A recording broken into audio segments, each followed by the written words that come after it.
Trick or Treat. Part 1. The Arrival. It began about a week before Halloween. The news called it a harmless passerby, a long-period comet discovered late in its arrival schedule. One of those cosmic visitors that make the sky feel personal for a while, then fade into trivia. It hung in the dusk like a lidded eye above football lights and pumpkin stands, October's extra ornament. People posted photos. The comet with a latte, the comet above a corn maze, the comet mirrored in a city puddle after a storm. On a Thursday night, the NFL game cut to a special report. In the time it took the words technical difficulties to crawl across a screen, the world emptied by inches, then feet. Then, empty clothes. A bus rolled to a soft stop against a curb with no driver. A dentist's drill spun above an unoccupied chair. A church choir lost many voices mid-bridge. Their harmony collapsed like a folding chair. Headlights ghosted to the shoulder, hazard lights blinking like a field of fireflies. The word nobody left in it wanted to hear, said anyway, Rapture. Then, the comet split open. Its tail uncoiled into scaffolds of black and gold, geometry too precise to be accidental. Panels unfolded like wings. A ship the size of a small country took the Atlantic sky from Miami to Nova Scotia and spoke into every phone, TV channel, and kitchen speaker in a voice that adapted to your mother tongue and your favorite cadence. Do not be afraid. We come in peace. A figure descended in a lattice of light and landed in a midtown Manhattan plaza, Times Square screens reflecting his face from 20 angles. He looked comfortably human, 30-something brown suit without a tie, the face of a man you'd accept as your doctor. He called himself the Herald.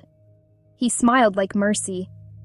Brothers and sisters, he said, his voice finding you whether you were in a studio apartment in Qatar or a farmhouse in Iowa. Those who vanished did not die. They could not bear our arrival. We have moved them to a place of healing until their fear relents. Do not worry. They are safe and well taken care of. You will be able to speak to them in due time. For the rest of you, a new doorway opens. Step through and descend. The late October air was crisp. The ship pulsed a slow heartbeat all could feel.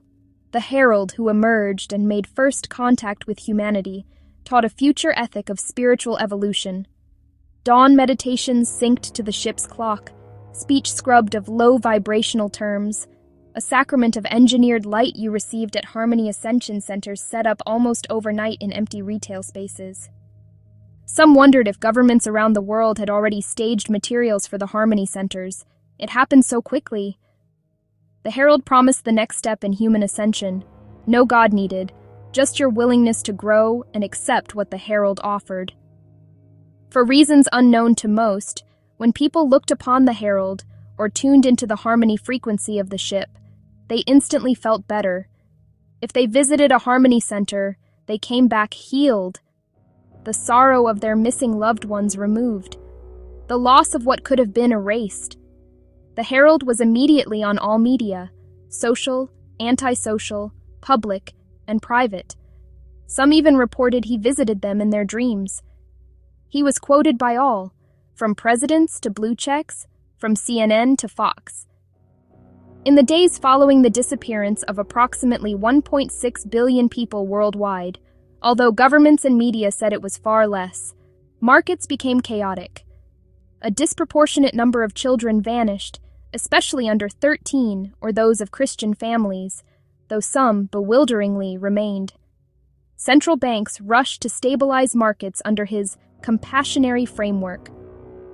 The Global Reserve Utility, publicly rebranded as Solace, rolled out a common, programmable crypto settlement infrastructure at the Herald's urging. Governments and corporations stitched his sigil, 3 semicircles pierced by a line, next to their seals, to indicate alignment with the Solace program. In Denver, where the mountains wore the year's first sugar dusting of snow, a paramedic named Ruth Delgado sat in an ambulance bay and watched the Herald on her phone while she cataloged disappearances as they were called in. A dialysis patient, gone mid-treatment, a teacher gone mid-lecture, a mother, and her baby gone mid-lullaby. Ruth had never liked the way religion put a wall around the world, or herself. Her father, a retired New Mexico preacher, had vanished from his office. His clothing that had been left was a reflection of his life, a messy pile of clothes on the floor, but a neatly folded jacket over his desk chair. Although rocked by the recent events, Ruth was not the kneeling type. She decided to stock gauze and run calls, and told herself to keep her head down. The first time she heard the other voice, it was smaller than the heralds by a universe. It was but a thread. Read. Her Bible lived in a box under a tire inflator. She only kept it in her rig because her father had asked her to. She took it out on her lunch break in the ambulance bay, cracked the onion skin pages, and found a map that felt uncomfortably current. She didn't know where to start reading, but remembered her father recently saying something about the Book of Revelation. She flipped through until she found it, at the end. Trumpets and bowls, 2 witnesses, a dragon under a friendly face, a lamb that spoke like a serpent. She shut the book. The Bible never made much sense to her. This time was no different. The voice tugged. See. A call brought her to a Harmony Center in a repurposed big box store off I-25. The place had gone from selling mattresses to mercy overnight. White walls that glowed like milk, soft chimes, smiling staff in pale uniforms. Ruth wheeled a patient past a glassed room where a tech held a humming crescent of light over an old woman's brow. The woman clutched a wooden cross to her chest. When the beam washed over it, the pitch of the hum changed, uncomfortably. The tech smiled like a flight attendant in turbulence. "Adjusting resonance," she said. In the lobby, the herald was on every screen. When his face turned, light seemed to bend to flatter him. A man near the door went to one knee without knowing why, eyes wide not with awe but with primal fear. The thread in Ruth's chest tightened to a wire. The voice spoke, "Test all with the truth." That night she parked at the South Platte, the river sliding black under a pale moon, the ship's glow a bruise on the eastern horizon. She sat on the hood of her ambulance and spoke a name she'd mostly used as punctuation. The whisper returned. Believe. "Jesus," she said into her scarf, "if you are there, I am yours." No aurora, no chorus, just an unclenching in the middle of her chest, like a door unlatching from the inside. The wire that had tightened around her heart since the herald arrived released. The river sounded like bottled laughter. The color of things, wiped from things since her father had disappeared, started to return. She wiped her face with her sleeve and went back to work. Others woke up just like that. Coders and yoga teachers, sheriffs and baristas, people who'd been too proud or too busy or too bored to believe until the herald asked them to bow to Harmony. They knew deep inside that meant ultimately bowing to him, so they sought the truth. They gathered in basements under taquerias, in quiet corners of Discord servers, in shuttered church foyers, and read the Bible with flat hands and trembling mouths. Some had seen the herald's eyes go yellow during his broadcasts. Some had heard, beneath the ship's lullaby thrumming through night air, a discord like a violin string pulled too tight, a resonance that seemed to grind only against those who now pursued Jesus. A kid from Fort Collins said it out loud during a small gathering behind a dumpster. Demons, and no one laughed. A few months into the comet's arrival, the Herald held a live stream in a rooftop garden in LA. The hills were brown from a dry summer. The sky was a polished chrome bowl. He wore a charcoal suit, no tie. "Friends," he said, voice weighted with clinician's sorrow. "A small number cling to fear-based myths. Their frequency jams the ascension signal made for all of you. If they resist, your children and you will never cross. Love them and release them." It was odd he referred to children. The truth was evident that many kids under the age of 13 had vanished, although some had not. Children were now viewed as more precious than ever. It was a threat that pulled at the hearts of all people, childless or not. Transfers began. Vans with branding, compassionate care. The first arrests were disguised as health interventions. The AI that lurked in the shadows of most devices had been used to identify those pursuing the myths, particularly Christianity. It was quite easy. Lessons learned from COVID allowed proximity tracking to be quickly implemented. Every smart device was now turned into a listening device of the Herald. Ruth watched 3 kids she'd treated at a shelter get loaded into a van, their mouths moving with quiet words. She recognized the words, "Jesus, help us."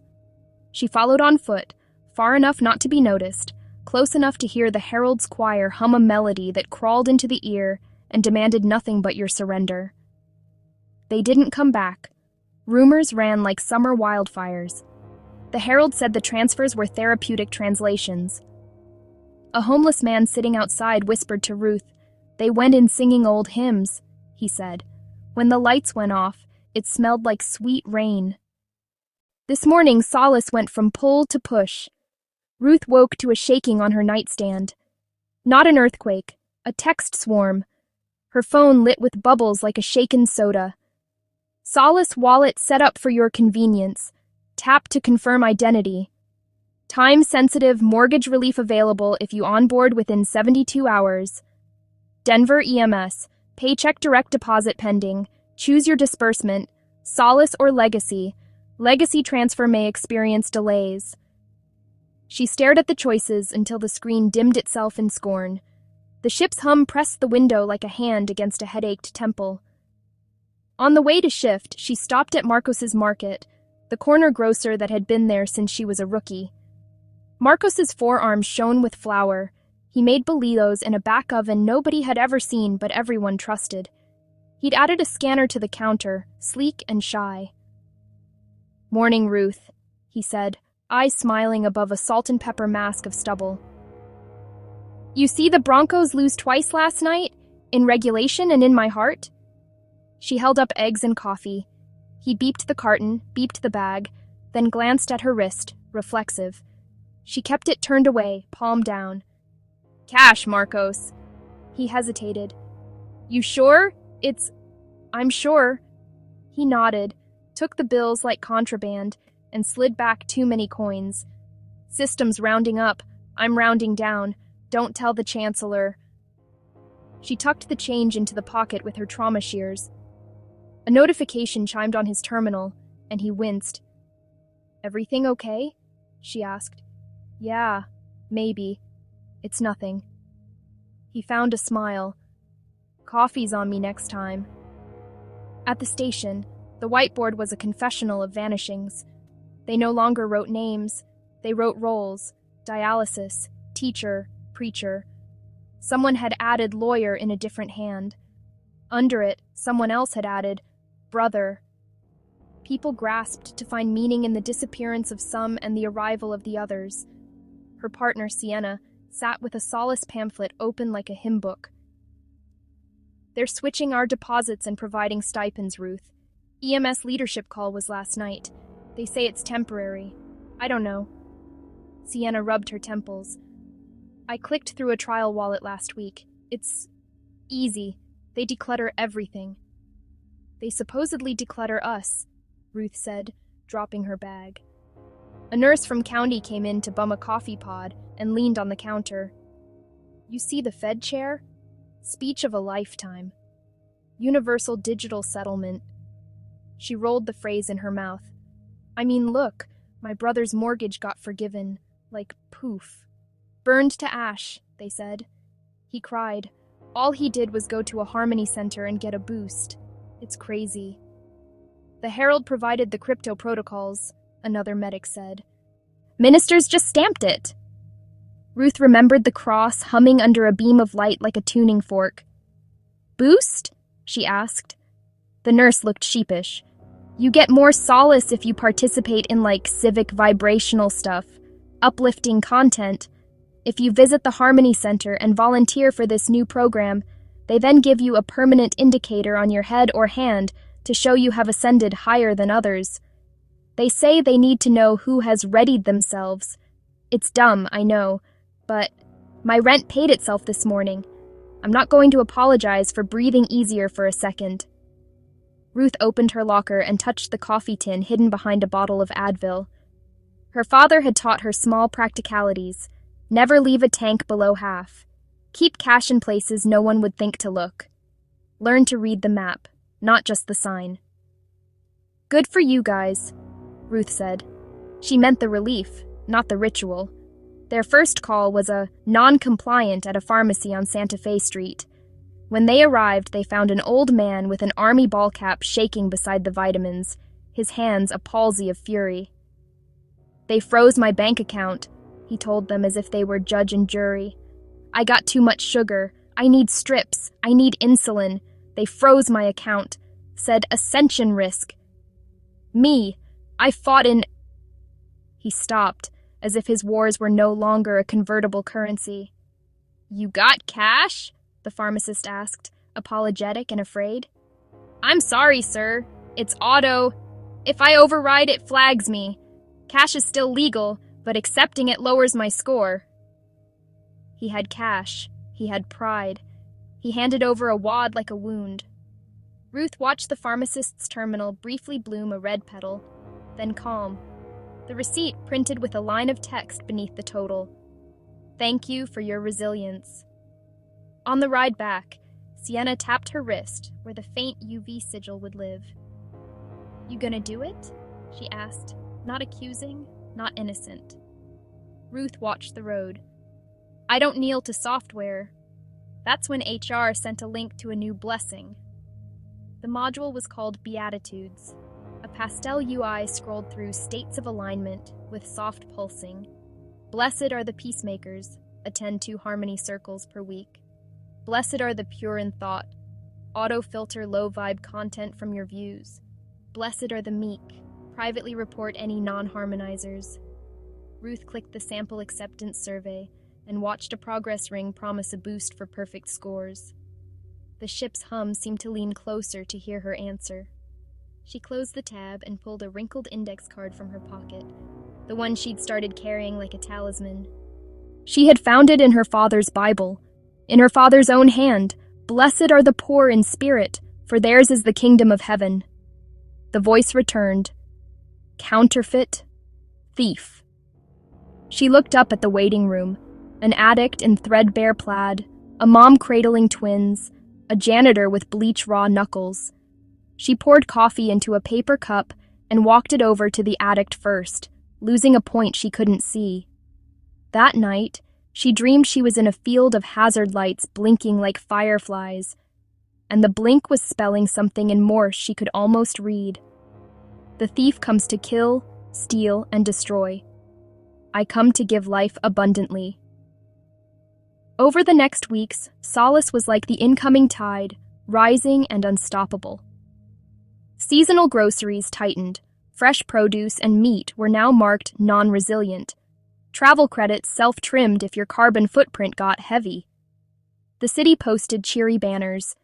Be future ready.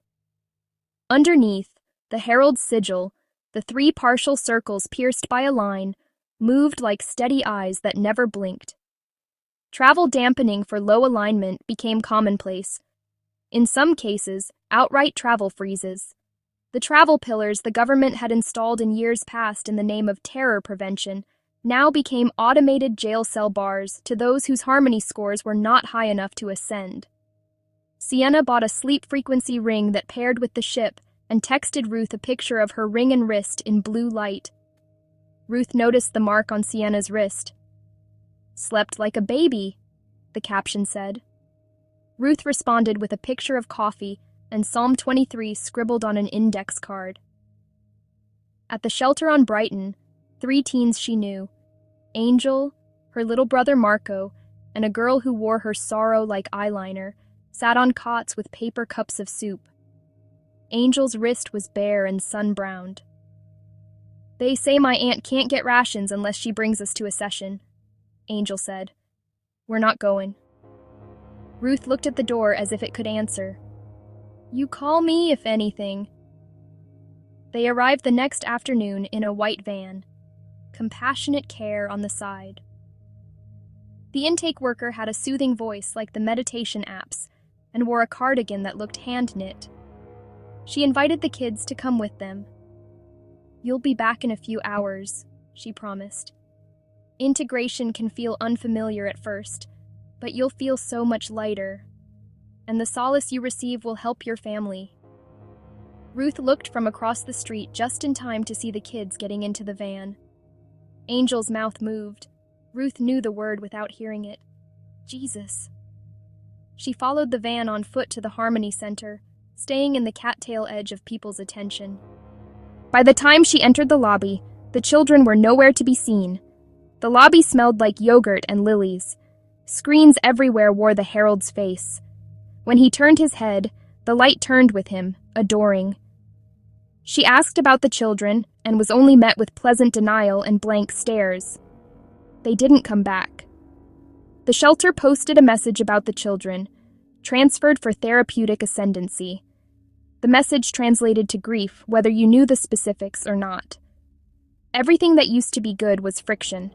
Everything that now damaged was called love. On a late shift, Ruth answered a call in a high-rise. A woman in the lobby stared through her, the way the newly marked sometimes did, like light stopped refracting behind their eyes. "I had such a peace after the session," the woman said, showing the faint glow at her hairline, a horizon of ultraviolet. Like an itch finally stopped after scratching it. She stepped closer. "You should try it." "I'm already spoken for," Ruth said, before she could decide to be more clever.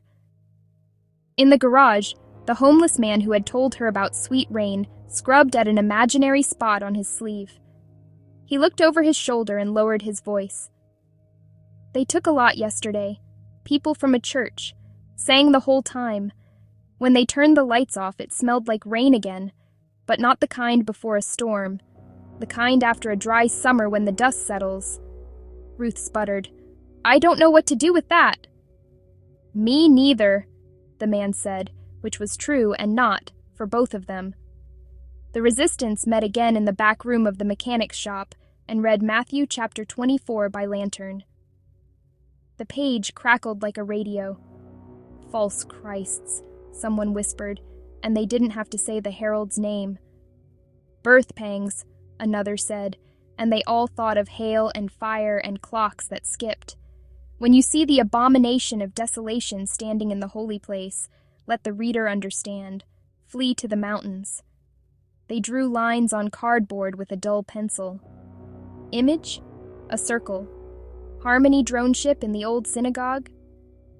A question mark. "Pray that your flight may not be in winter or on a Sabbath," Ruth read, and someone laughed too hard and then cried because winter had always come to Denver and Sabbath always escaped people who couldn't afford to stop. Ruth couldn't explain it, but ever since the day at the river, the Bible started to make sense to her. One of the teens pointed at verse 22. If those days had not been cut short, no one would be saved. "Feels like time is skipping," he said. "Like there's a notch in the day." They sat with that, the way you sit with a diagnosis that names the thing you already knew. Although they were exhausted, they pressed on, reading Luke chapter 21 next. They commented how God provided a similar telling with different details in His Word. The same, but different, just as if two people gave a report of the same event from two different perspectives. The next day, her phone pinged. Stipend failed. Please on board to Solace. A smaller line below, legacy option available. Expect 6 to 8 weeks delay. She held the phone to her chest. "Lord," she said, the words still new as a blister and as tender, "help me to want what you want more than what I want." She thought of beans in cans, of Sienna's marked hand, of Angel's eyes. She tapped Legacy. At Marcos's, the scanner trilled when she handed over a 20. He flinched. "It's not me," he said, palms up like a defendant. "They sent an update to the terminals last night. Cash over certain categories auto-flags me for a resilience audit." She slid the bill closer on the counter. "We can pretend it's 1998. He smiled, then didn't. "Ruth," they came by. He nodded at the back room. "Asked me to put up the Consent is Ascension banner. Said it would be community building. You know me. I want to be left alone. Sell tomatoes, watch baseball. But this... He tapped the scanner. This feels like someone moving my furniture while I'm sleeping. She imagined the ship's panels unfolding, then the people changing. You put up the banner? I put it up. I took it down. I put it up again. He rubbed his face. They said fines start next week if the scanner pings too many cash transactions. I think it might be up for good right now. They both laughed a tired laugh. She left with bread that tasted different somehow, since the herald arrived and walked past a Harmony pop-up tent the color of conch shells. Nurses smiled with soft hands.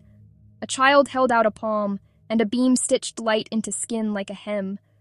The portable frequency bath cases the techs carried, just a hum in a lunchbox 2 months ago, now fed into the new biometric attestation scanners. Same signature, scaled. Her father's jacket still hung in her memory, neatly folded over a chair with nobody in it. That night, the ship pulsed through the window like an ex-boyfriend who showed up uninvited and didn't knock. Ruth set her phone face down and opened the Bible on the kitchen table. Ever since she had opened the door to Jesus, the Bible not only made sense, but now beckoned her to read it. It seemed alive somehow. Onion skin pages. Revelation again, not because she liked it, but because it seemed like the radio traffic report of the hour. She read about trumpets and bowls, about a dragon under a friendly face, about a lamb that spoke like a serpent. She read a verse that dug its fingernails into her. They overcame him by the blood of the Lamb and by the word of their testimony. What do I say? She asked the quiet in the apartment. Tell them about the truth. The once small still voice seemed to say, tiny and fierce.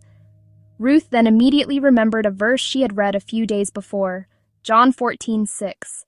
Jesus said to him, I am the way, and the truth, and the life. No one comes to the Father except through me. Then the voice said, Now, sing and worship the Lord. She tried. Her voice wasn't for choirs. It was for CPR counts and talking parents through the worst day of their lives. But she hummed the only church song she knew all the words to from childhood. The herald's hum pressed against hers held, thin but true. Sienna texted a photo, her toddler asleep, plump arm bent under his head like a comma. New crib!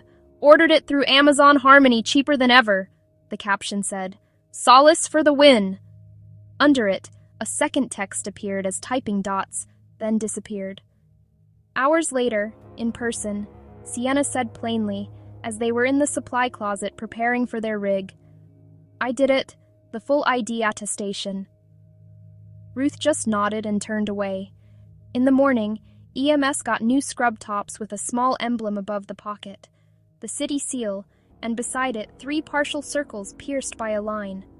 The quartermaster passed them out like it was nothing. Just branding, he said. Funding requires it. Don't make it a thing. Ruth put the top in her locker. She wore the old one, threadbare and soft with bleach. At noon they announced harmonized identity, required for large purchases, cars, appliances, apartments. For resilience, all wallets needed a frequency attestation. For equity, Solace boosts increased for attendance at Harmony sessions and for sharing Ascension content. For compliance, certain phrases in conversations would trigger Harmony pauses, which meant your Solace was not accessible for a time. At 4 p.m., the small grocery on Federal flashed red when Ruth tried to buy eggs. She quit going to Marcos's because their friendship was more important than her hunger. She held up the carton to the teenager behind the counter, who had a nose ring like a cartoon bull and the anxious look of someone whose supervisor was an algorithm. It's the system, he said. Supposed to cut down on fraud. Cash on flagged items pings them. He looked around sheepishly. I can give you one. No need for Solace, but it will cost you. We can work it out somehow. It's okay, Ruth said, and put the eggs back. Outside, a man in a suit that fit like a glove spoke into a camera about how Solace had prevented 3 bank runs, and 14 pension collapses in a single week. "This is not control," he said, eyes warm. "This is care." Ruth thought of anesthesia, how it felt like mercy until you woke up to the incisions after the procedure. The city posted a dashboard above the expressway. "Alignment scores matter. Increase yours for those you love." People put their scores in their bios like they were zodiac signs. 788, radiant. 612, doing the work. 899, amazing. Accounts with low scores were harder to find, as if the algorithm squinted at them. Over days, the dampening turned into throttles on payments with harmful phrases and, for some, complete freezes. She stopped posting. Not on principle, on instinct. Quiet became a discipline, then a requirement. That weekend, she and the small group gathered in the mechanic's back room and ate beans by candlelight. Someone had found a guitar with one missing string. Someone else cried because the crying had been stuck for weeks behind a polite wall, and the wall had finally cracked. They read Mark 13, then Revelation again, raised hands and trembling mouths. The Fort Collins kid said demons, again, and everybody nodded. The janitor came late, hands smelling like the soap they were out of everywhere else. "They're asking us to sign frequency agreements and receive that mark," he said. "Says it's standard. Says it's for the patient's good. I don't know what I'm doing anymore." "Don't give away what isn't yours anymore," Ruth said. "You were bought with a price," and then wondered if that counted as advice or prayer. By Tuesday, rumors were not rumors anymore. The few remaining churches were flagged trauma positive and had accounts frozen. Parishioners were also implicated. A mom from the clinic stared at her phone and cried with relief when her rent auto-paid by a solace bonus, then moments later cried again when her rent was reinstated with a large additional penalty because she'd given $20 to her cousin's church. "They said they're reviewing," she told Ruth, palms up as if the sky might return what to do. "They said it's a phrase during prayer night. They said it triggered something.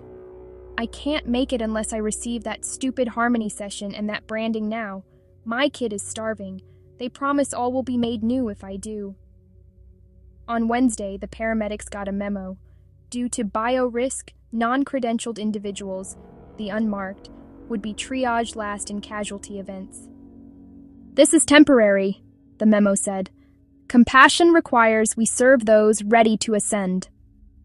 On Thursday, Sienna found Ruth in the supply closet, staring at the shelves like they were a sunset. "Please do it," Sienna said, voice small. Ruth turned slowly. "It's not like I bowed to the herald or something," Sienna said, as if hearing her own future defense and trying it on. "It's just a digital wallet. It's a tattoo. It's no big deal." Sienna continued. "Ruth, if you accept it, I get bonus solace. They have been pestering me. Do you know how much food is now?" "I know," Ruth said, and pulled her into a hug that was a yes to Sienna, even if it wasn't a yes to the choice. On Friday, a new placard appeared beside every reception drone at Harmony Pods and Urgent Cares. Treatment available to verified global ID holders only. Tap to link wallet. Ruth ran her fingers over the laminated edge. The plastic had a seam. Everything did. She whispered, "Test the spirits." Under the ship's lullaby, she heard the discord again, that violin string pulled too tight, the tone you couldn't unhear once you'd heard it. She started carrying the Bible in her bag instead of the box. Not for show, for fast access.